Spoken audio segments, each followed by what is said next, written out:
Welcome to our journey through Lisbon, or Lisboa, Portugal. From beautiful castles, architecture, history, excellent wines, food, Lisboa, along with this outer suburb called Sintra, which we'll focus on in this video, are definite places to visit. I'll share with you some tips and tricks we learned along the way as well when getting around the city, and some sites that you don't want to miss. One of the more interesting, exciting, and depending on how adventurous you are, a little unnerving, was our ride from the train station to our Airbnb in Sintra. It was basically on a souped-up tripod with a driver who was, let's say, very comfortable with the roads that he was driving. The best example that pops to mind for me was Mr. Toad's Wild Ride at Disney. If you've ever been on that, you know exactly what to expect when you come here. This video does not do it justice to just how quickly we moved through the city on a rather bumpy, rock-paved road, twisting and turning through narrow streets, at times extremely narrow streets, passing cars, people, police, all while riding on a converted moped with 3 wheels and a canopy. Is something that you definitely must experience. It was a lot of fun. At one point, our driver told us he had to slow down to 30 miles an hour because the police were in that area. At the time, it felt like we were going about half speed at that point, but we were probably only going about 45 overall. When we zipped past one officer, the driver definitely got a dirty look from him as we were clearly moving too fast.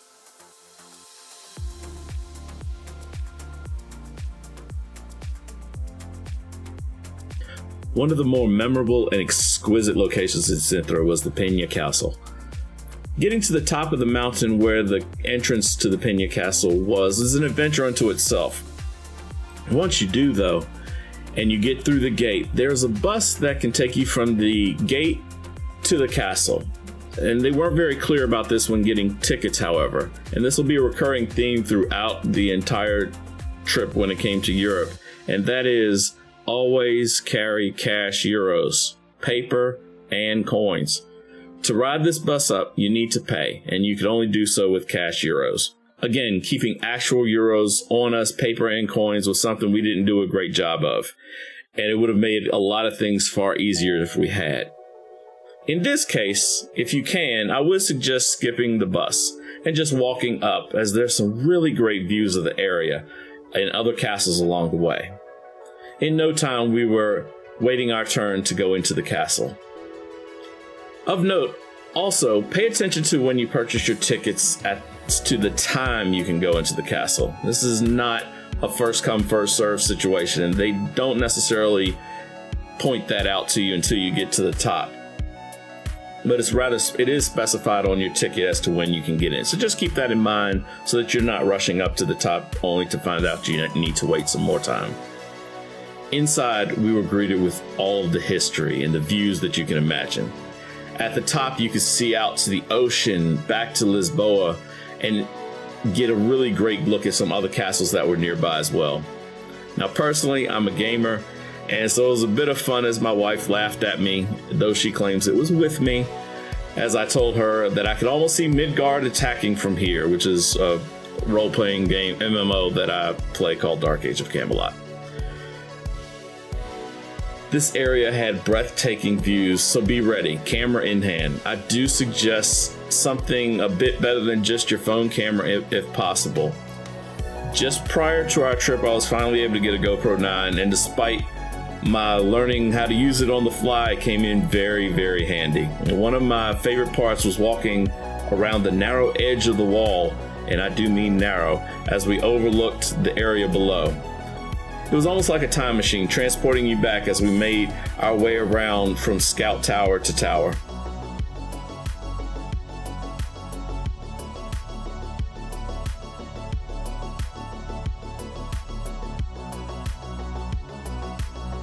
The main questions I had going to another country where I didn't speak the language was, how safe is it? You hear the stories. Danger around every corner. Everyone's trying to swindle you. Here's what I'll say about that and why I have this section in the video. My wife and I felt safe after walking around after dark, going to restaurants or clubs. Did we pay no attention to our surroundings? Did we stare suspiciously down dark alleys? to see what was happening. Did we talk to every single person who came up to try to sell us something? No. But basically, we tried to use some general common sense and interact with ones in a similar manner, as you would in any mid to large city. So, if you've been to San Diego, Denver, Charlotte, or my personal favorite, NYC, New York City, you know the drill. In short, treat people like people, use your head, and if you feel like something is on the up and up, trust your gut and move away from it.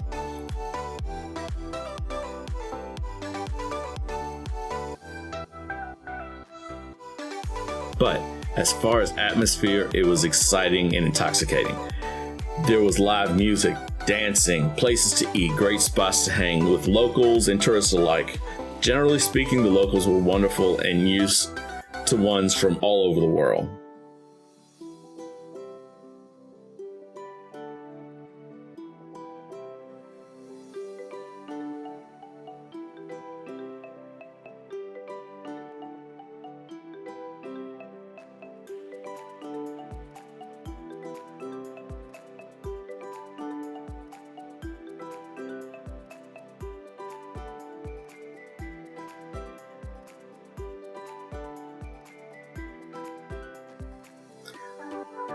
There were also great Airbnbs throughout all of both Lisbon and Sintra.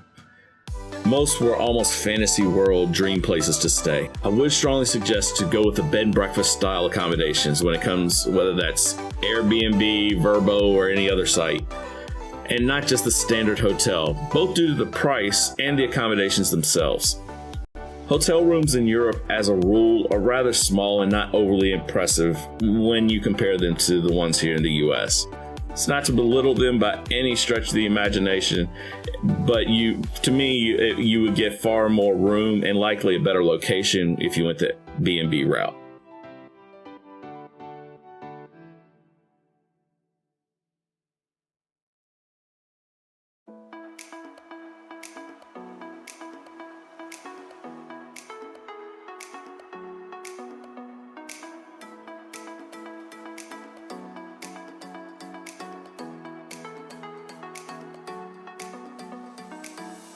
This might have been one of my best purchases while there.